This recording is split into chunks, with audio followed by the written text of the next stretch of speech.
ഭാവി പ്രവചിക്കാൻ രാഹുൽ ഗാന്ധിയെ പോലെ കഴിവുള്ള വേറെ ഒരാൾ ഇന്ത്യയിലില്ല. പ്രത്യേകിച്ച് മോദി ഗവൺമെന്റ് എന്തു ചെയ്യുമെന്ന് രാഹുൽ ഗാന്ധി മുൻകൂട്ടി പ്രവചിച്ചത് ഒന്നും തെറ്റിയിട്ടില്ല. ഏപ്രിൽ 28 സംസ്ഥാന തെരഞ്ഞെടുപ്പുകൾ കഴിഞ്ഞപ്പോൾ രാഹുൽ ഗാന്ധി പ്രവചിച്ചതാണ് ഇത്. ഇലക്ഷന് വേണ്ടിയുള്ള തൽക്കാല ആശ്വാസം കഴിഞ്ഞു. വിലക്കയറ്റത്തിന്റെ ചൂട് വഴിയെ വന്നുകൊണ്ടിരിക്കുകയാണ്. ഏപ്രിൽ 29 ശേഷം കരുതിയിരുന്നുകൊള്ളൂ, പെട്രോൾ ഡീസൽ എല്ലാം ചിലവേറിയതാവും. എണ്ണയ്ക്ക് വില കുറവായിരുന്നപ്പോൾ മോദി സർക്കാർ ലാഭം പോക്കറ്റിലാക്കി. ഇപ്പോൾ അതിന് വില കൂടുതലായതിനാൽ അതിന്റെ ഭാരം നിങ്ങളുടെ മുകളിലേക്ക് തള്ളിയിടും. വില കുറഞ്ഞിരുന്നപ്പോൾ നിങ്ങളെ കൊള്ളയടിച്ച സർക്കാർ വിലവർദ്ധനവിന്റെ പൊള്ളൽ ജനങ്ങളെ കൊണ്ട് വഹിപ്പിക്കും. ഇപ്പോൾ അദ്ദേഹം പറഞ്ഞതുപോലെ തന്നെ സംഭവിച്ചിരിക്കുന്നു. പാചകവാതകത്തിന് കുത്തനെ വില വർദ്ധിപ്പിച്ചിരിക്കുകയാണ്. പെട്രോളിനും ഡീസലിനും നിങ്ങൾ ചിന്തിക്കാത്ത തരത്തിലുള്ള വിലവർധനയാണ് വരാൻ പോകുന്നത്. മുൻപ് ആളുകൾ ഇലക്ഷന് ശേഷം ഇവയുടെ വില വർദ്ധിക്കും എന്ന് പറഞ്ഞപ്പോൾ അത് ഫേക്ക് ന്യൂസ് ആണ്, ഒരിക്കലും അങ്ങനെ ഉണ്ടാവില്ല എന്ന് ആണയിട്ടതാണ് പെട്രോളിയം മന്ത്രാലയം. പെട്രോളിന് വില എത്രയാകുമെന്ന് അറിഞ്ഞാൽ നിങ്ങൾ ഞെട്ടിത്തരിച്ചു പോകും. അതുപോലെ ഈ വില വർധനവിനെ കുറിച്ച് മാധ്യമങ്ങൾ ചോദ്യം ചോദിച്ചപ്പോൾ സുരേഷ് ഗോപി പറഞ്ഞ ഊളൻ മറുപടിയും കേൾക്കേണ്ടതാണ്. ഇന്ത്യയിലെ പ്രമുഖ എഴുത്തുകാരനായ അമിതാഭ് ഘോഷ് മോദിയുടെ പിടിപ്പുകേട് കാരണം ഇന്ത്യയുടെ എല്ലാ വിലയും കളഞ്ഞു കുളിച്ചതിനെക്കുറിച്ച് പറയുന്നതും ശ്രദ്ധിക്കേണ്ടതാണ്. ഇക്കാര്യങ്ങൾ വ്യക്തമായി നമുക്ക് മനസ്സിലാക്കാം. ഏപ്രിൽ അവസാനത്തോടെ 1 ലക്ഷം സബ്സ്ക്രൈബേഴ്സ് ആക്കാനുള്ള ശ്രമം നടന്നില്ല. എങ്കിലും നിങ്ങളെല്ലാവരും സബ്സ്ക്രൈബ് ചെയ്ത് സഹകരിക്കുകയാണെങ്കിൽ ഈ മെയ് മാസം അവസാനത്തോടുകൂടി ആ ലക്ഷ്യത്തിൽ നമുക്ക് എത്തിച്ചേരാം. ഇലക്ഷൻ അവസാനിച്ച 28 വൈകുന്നേരം ആളുകൾ സോഷ്യൽ മീഡിയയിൽ കുറിച്ചു, പെട്രോളിന്റെയും ഡീസലിന്റെയും പാചകവാതകത്തിന്റെയും വില ഉടനടി വർദ്ധിപ്പിക്കുമെന്ന്. എന്നാൽ ഉടനെ തന്നെ പെട്രോളിയം മന്ത്രാലയം അതിനെ നിഷേധിച്ചുകൊണ്ട് രംഗത്തെത്തി. ഏപ്രിൽ 28 അവർ പറഞ്ഞതാണ് ഇത്. പെട്രോളിന് വില വർദ്ധിപ്പിക്കാൻ യാതൊരു ഉദ്ദേശവും ഇല്ല എന്ന്. അതിന്റെ മുകളിൽ കേരളത്തിലെ കോൺഗ്രസിന്റെ ഹാൻഡിൽ കുറിച്ചതാണ് ഇത്. അതിനുള്ള പ്രപ്പോസൽ നാളെ വൈകുന്നേരം വരും. ആ പ്രപ്പോസൽ ഇങ്ങനെയായിരിക്കും: ഉചിതമായത് എന്താണെന്ന് വെച്ചാൽ ചെയ്തുകൊള്ളൂ. അവർ പറഞ്ഞതുപോലെ, രാഹുൽ ഗാന്ധി പറഞ്ഞതുപോലെ തന്നെ പിറ്റേ ദിവസം സംഭവിച്ചിരിക്കുകയാണ്. ഗോദി മീഡിയ ANI ഏപ്രിൽ 30 കൊടുത്തിരിക്കുന്ന ഈ ന്യൂസ് കണ്ടോ? 19 കിലോയുടെ കൊമേഴ്ഷ്യൽ സിലിണ്ടറിന് വില 50% വർദ്ധിപ്പിച്ചത്. അതായത് ഏതാണ്ട് 2000 രൂപയിൽ നിന്ന് 3071.50 ആയാണ് ഡൽഹിയിലെ ഗ്യാസ് സിലിണ്ടറിന്റെ വില വർദ്ധിപ്പിച്ചിരിക്കുന്നത്. അതായത് 993 രൂപ ഒറ്റയടിക്ക് വർദ്ധിപ്പിച്ചിരിക്കുന്നു. മറ്റ് സ്ഥലങ്ങളിൽ അതിലും കൂടുതലാവും. ഇതിൽ തന്നെ അവസാന സെന്റൻസിൽ പറഞ്ഞിരിക്കുന്നത് ഡൊമസ്റ്റിക് സിലിണ്ടറിന്റെ വിലയിൽ മാറ്റം ഉണ്ടാവില്ല എന്നാണ്. അതിന്റെ തൊട്ടു പിറ്റേ ദിവസം ഇന്നലെ രാവിലെ വന്ന വാർത്തയാണ് ഇത്. ഏപ്രിൽ 30 ഡൊമസ്റ്റിക് സിലിണ്ടറിന്റെ വില വർദ്ധിപ്പിക്കില്ല എന്ന് പറഞ്ഞിട്ട് 1 സോഴ്സസ് ഉദ്ധരിച്ച് എല്ലാ മാധ്യമങ്ങളും കൊടുത്ത വാർത്തയാണ് ഇത്. ഇന്ത്യയിൽ ഇന്ധനവില വർദ്ധിക്കാൻ പോവുകയാണ്. പെട്രോളിന്റെയും ഡീസലിന്റെയും വിലയിൽ 4 മുതൽ 5 രൂപ വരെ ലിറ്ററിന് വർധനവുണ്ടാവും. ഗാർഹിക LPG സിലിണ്ടറിന് 50 രൂപയുടെ വില വർധനവ് ഉണ്ടാകും. അതുപോലെ തന്നെ 5 കിലോയുടെ സിലിണ്ടറിന് വില 261 രൂപയും വർദ്ധിപ്പിച്ചു.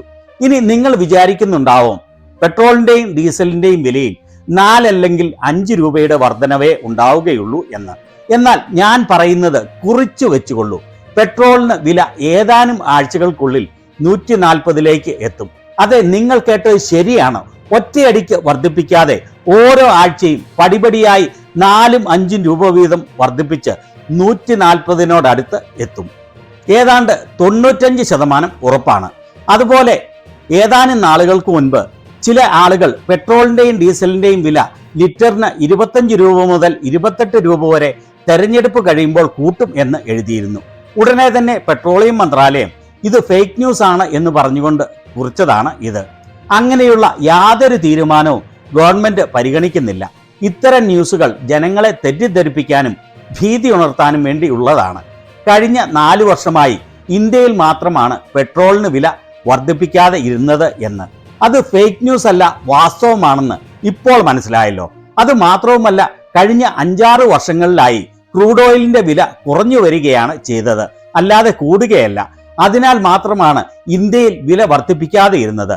മറ്റു രാജ്യങ്ങളിൽ ക്രൂഡ് ഓയിലിന്റെ വില കുറഞ്ഞതനുസരിച്ച് കുറയ്ക്കുകയാണ് ഉണ്ടായത്. എന്നാൽ മോദി മന്ത്രിസഭയ്ക്ക് ആത്മവിശ്വാസത്തോടെ ഭൂലോക കള്ളത്തരം വിളിച്ചു പറയുന്നതിൽ യാതൊരു മടിയുമില്ല. ഇതേക്കുറിച്ച് സുരേഷ് ഗോപിയോട് ചോദിച്ചപ്പോൾ പറഞ്ഞ മറുപടി കേട്ടുകൊള്ളൂ.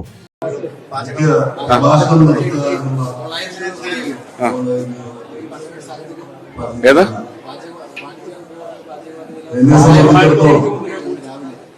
ലോകം മുഴുവനൊന്ന് അന്വേഷിക്കുക എവിടെയൊക്കെ എത്രയൊക്കെ കൂടിയെന്ന് അല്ലേ? നമ്മൾ ഇത്രയും പിടിച്ചു നിന്നില്ലേ? അതിനുവേണ്ടിയല്ലായിരുന്നോ ഇത്? വാണിജ്യ സിലിണ്ടർ വെറുതെ ഒരു നമ്പർ അല്ലായിരുന്നോ?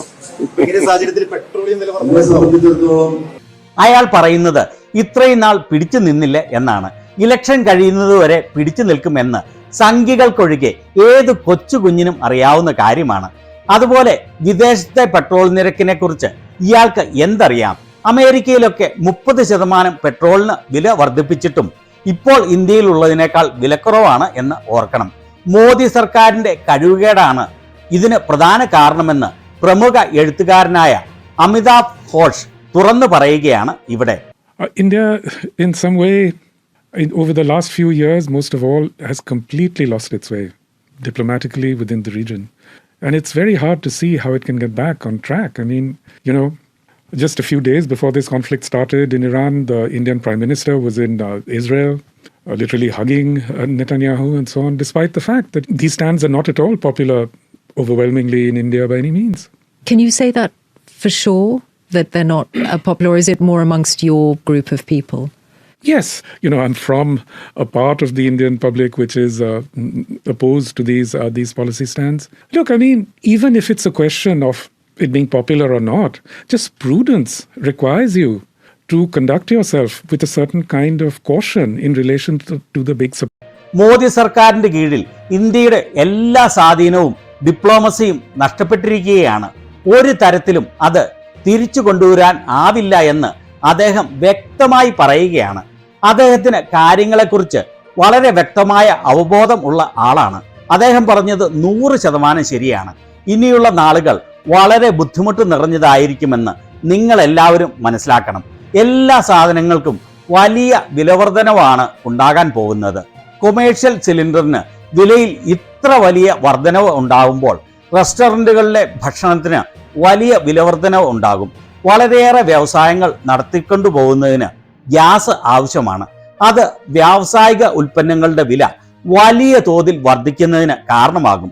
അതിനോടൊപ്പം പെട്രോളിന്റെയും ഡീസലിന്റെയും വിലയിൽ വലിയ വർധനവ് ഉണ്ടാകുന്നത് വഴി ജനങ്ങളുടെ ജീവിതം ദുസ്സഹമാകും. ഓർക്കണം, ഇന്ത്യയിൽ ബഹുഭൂരിപക്ഷം സംസ്ഥാനങ്ങളിലും കഴിഞ്ഞ 10 വർഷത്തിനിടെ ആൾക്കാരുടെ ശമ്പളത്തിലും കൂലിയിലും വർധനവ് ഉണ്ടായിട്ടില്ല. അതുപോലെ ഇപ്പോൾ തന്നെ തൊഴിലില്ലായ്മ മൂലം വലയുന്ന ജനങ്ങൾക്ക്, പ്രത്യേകിച്ച് യുവജനങ്ങൾക്ക് ഇരുട്ടടിയായി ഇനിയും വലിയ തോതിൽ തൊഴിൽ നഷ്ടവും തൊഴിലില്ലായ്മയും ഉണ്ടാവും എന്ന് ഉറപ്പാണ്. കുരങ്ങന്റെ കയ്യിൽ പൂമാല ഏൽപ്പിച്ചാൽ ഇതായിരിക്കും അവസ്ഥ. ഇതിനെക്കുറിച്ച് നിങ്ങളുടെ അഭിപ്രായം എന്താണ്?